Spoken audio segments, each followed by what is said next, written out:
हो गया, gas convert हो गया जो बॉटल तो बाहर आया, और गैस के पार्टिकल्स की ने फ्रीली मूव करते हैं और डिफ्यूज हो जाते हैं वैरी ईजीली, इसलिए वो पूरे रूम ਦੇ ਵਿੱਚ ਉਹਦੀ फ्रेगरेंस आनी स्टार्ट हो जाती है। Okay, now our next topic, ये आप 3 स्टेट्स कर लिया मैटर दियाँ, लिक्विड, गैसेज एंड सॉलिड। ਹੁਣ ਅਸੀਂ ਅੱਗੇ ਪੜ੍ਹਨਾ ਹੈ ਕਿ ਇਹ ਸਟੇਟਸ ਨੇ ਜਿਹੜੀਆਂ ਮੈਟਰ ਦੀਆਂ ਕਿ ਉਹ ਚੇਂਜ ਹੋ ਸਕਦੀਆਂ। Can we change the states of matter? ਕਿ ਆਈਸ ਨੂੰ ਲਿਕੁਇਡ 'ਚ ਕਨਵਰਟ ਕੀਤਾ ਜਾ ਸਕਦਾ ਹੈ? Yes, we can change it. Ice with heat, triangle heat ਦਾ ਸਾਈਨ ਹੁੰਦਾ ਆ।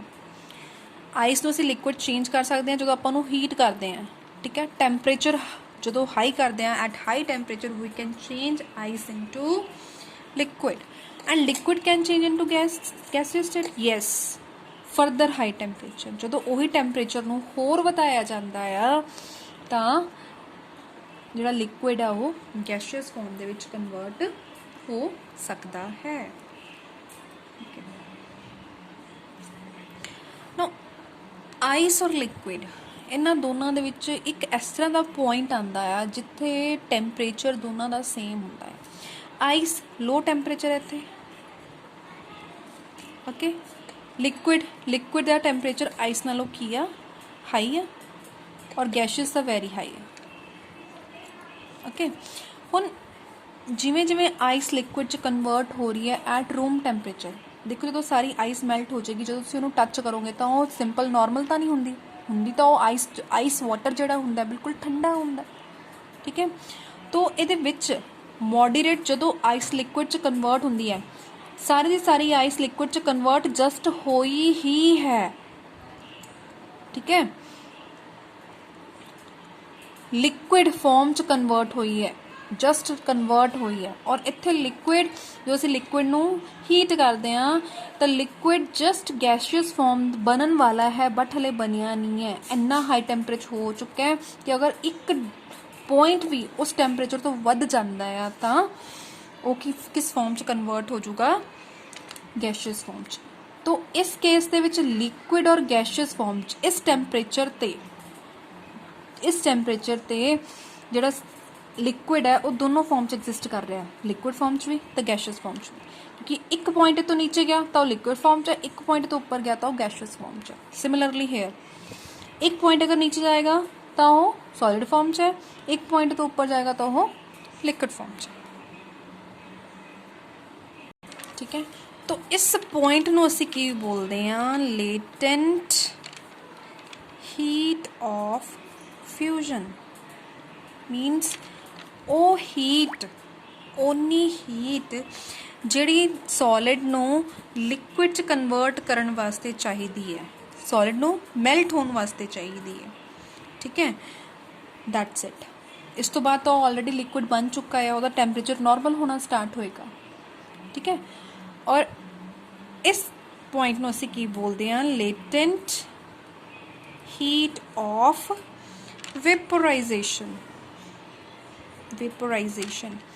मीनस इस पॉइंट तो अगर एक पॉइंट भी ऊपर जाता तो जो लिक्विड स्टेट है वो किस फॉर्म च कन्वर्ट हो जाएगा? गैशियस फॉर्म च कन्वर्ट हो जाएगा, ठीक है। और गैशियस अगर असीं वाटर नूं बॉयल करते हैं, पानी हौली हौली गर्म होंदा है, टैंपरेचर हाई होंदा हौली हौली, ठीक है। तो एक स्टेज यह जी होंदी है जिस टैंपरेचर ते जिहड़ा लिक्विड आ वो मैक्सीमम हीट होया हुंदा, बट वो गैशियस फॉर्म च कन्वर्ट नहीं होया हुंदा। उस पॉइंट ते उस हीट नूं असीं की बोलते हैं? Latent heat of vaporisation. भी अगर उस तो वध हीट उन्होंने मिलती है तो गैशियस फॉर्म च कन्वर्ट हो जाऊगा। उस तो पहले वो लिक्विड फॉर्म च है तो गर्म ही, बट लिक्विड फॉर्म च। इस तरह ही इत्थे भी अगर इस तो वध उन्होंने हीट मिलेगी तो वो लिक्विड फॉर्म च कन्वर्ट हो जाएगा, अदरवाइज वो किस फॉर्म च है? सॉलिड फॉर्म च। हाँ जी बच्चे, यह टॉपिक थोड़ा जहा बुक विचों भी बहुत इंटरस्टिंग है, पढ़न वाला है। On increasing the temperature of solids the kinetic energy of particles increases. Kinetic energy word इत्थे आया, ਇਹਦਾ मतलब की है बच्चे कोई भी चीज़ जी मूव कर रही है, चाहे वो ह्यूमन बॉडी है, चाहे वो लिविंग है, चाहे नॉन लिविंग है, कोई भी चीज़ जी मूव कर रही है, मूव करते करते जी एनर्जी है उस एनर्जी को कहने असीं काइनेटिक एनर्जी। अगर कोई ऑब्जेक्ट स्टेशनरी पई है, चाहे वो बुक है, टेबल है, कोई भी चीज़ स्टेशनरी है, वो अंदर जी एनर्जी है उस time in state of rest ਜਿਹੜੀ એનર્ਜੀ ਪਈ ਆ ਉਹਦੇ 'ਚ ਉਹਨੂੰ ਪੋਟੈਂਸ਼ੀਅਲ એનર્ਜੀ ਬੋਲਦੇ ਆ। Kinetic energy of the particles increases due to the increase in kinetic energy. The particle start vibrating with great speed. Kinetic energy normal ਇਨਸਾਨ move ਕਰ ਰਿਹਾ ਆ, ਚਲੋ ਮੈਂ ਐਗਜ਼ਾਮਪਲ ਲੈਣੀ ਹੈ ਹਿਊਮਨ ਬੀਇੰਗ ਦੀ। ਇੱਕ ਸਿੰਪਲ ਪਰਸਨ ਜਿਹੜਾ ਉਹ ਵਾਕ ਕਰ ਰਿਹਾ, ਠੀਕ ਹੈ, ਉਹ 'ਚ ਕਾਈਨੈਟਿਕ એનર્ਜੀ ਹੈਗੀ ਹੈ। ਵਾਕ ਕਰਦੇ ਕਰਦੇ ਉਹਦੀ ਸਪੀਡ ਅਪ ਹੋ ਜਾਂਦੀ ਹੈ, ਆਪਣੇ ਆਪ ਹੀ ਉਹਦੀ ਸਪੀਡ ਵੱਧ ਜਾਂਦੀ ਹੈ ਕਿਉਂਕਿ ਉਹ 'ਚ ਕਾਈਨੈਟਿਕ એનર્ਜੀ ਵੱਧ ਜਾਂਦੀ ਹੈ। ਜਦੋਂ ਥੱਕ ਜਾਂਦਾ ਉਹਦੀ ਕਾਈਨੈਟਿਕ એનર્ਜੀ ਘੱਟ ਜਾਂਦੀ ਹੈ, ਸਪੀਡ ਆਪਣੇ ਆਪ ਸਲੋ ਹੋ ਜਾਂਦੀ ਹੈ, ਠੀਕ ਹੈ। ਕਹਿੰਦੇ ਜੋ ਅਸੀਂ ਕਾਈਨੈਟਿਕ એનર્ਜੀ ਵਧਾਉਂਦੇ ਹਾਂ, ਠੀਕ ਹੈ, ਤਾਂ ਕੀ ਹੁੰਦਾ ਆ, ਜਿਹੜੇ ਪਾਰਟੀਕਲਸ ਨੇ ਉਹ ਵਾਈਬ੍ਰੇਟ ਕਰਨੇ, ਹੋਰ ਜ਼ਿਆਦਾ ਵਾਈਬ੍ਰੇਟ ਕਰਨੇ ਸਟਾਰਟ ਹੋ ਜਾਂਦੇ ਕਿਉਂਕਿ ਮੈਂ ਤਾਂ ਪਾਰਟੀਕਲਸ ਦੀ ਕਾਈਨੈਟਿਕ એનર્ਜੀ ਦੀ ਗੱਲ ਕਰ ਰਹੀ ਹਾਂ, ਠੀਕ ਹੈ। ਅਗਰ ਕਿਸੇ ਪਾਰਟੀਕਲ ਦੀ ਕਾਈਨੈਟਿਕ એનર્ਜੀ ਦੀ ਗੱਲ ਕਰ ਰਹੀ ਹਾਂ, ਇਟ ਮੀਨਸ ਪਾਰਟੀਕਲ ਮੂਵ ਕਰ ਰਹੇ ਆ ਔਰ ਮੂਵਿੰਗ ਚੀਜ਼ ਕਾਈਨੈਟਿਕ એનર્ਜੀ ਹੁੰਦੀ ਹੈ। The energy supplied by the heat overcomes the force of attraction between the particles.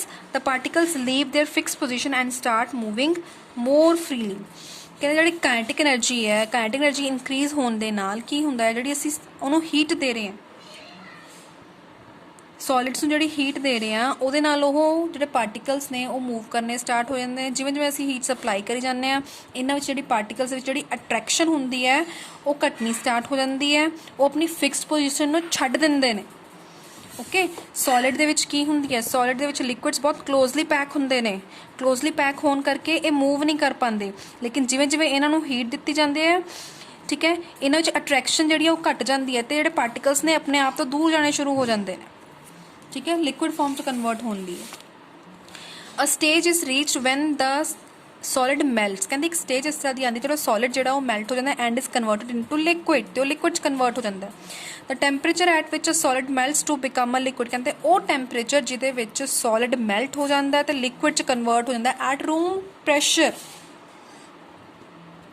Is called melting point. Okay, now melting point of ice is 273.16 Kelvin. K is the symbol of the Kelvin. और इस melting point ਨੂੰ the process of melting, that is change of solid state into liquid state, is known as the fusion. ਜਦੋਂ ਕੋਈ ਵੀ solid to liquid state 'ਚ convert ਹੁੰਦਾ ਹੈ ਤਾਂ process ਨੂੰ ਅਸੀਂ fusion ਦਾ ਨਾਮ ਦਿੰਦੇ ਹਾਂ। ਓਕੇ, ਨੈਕਸਟ ਆਉਂਦਾ ਆ,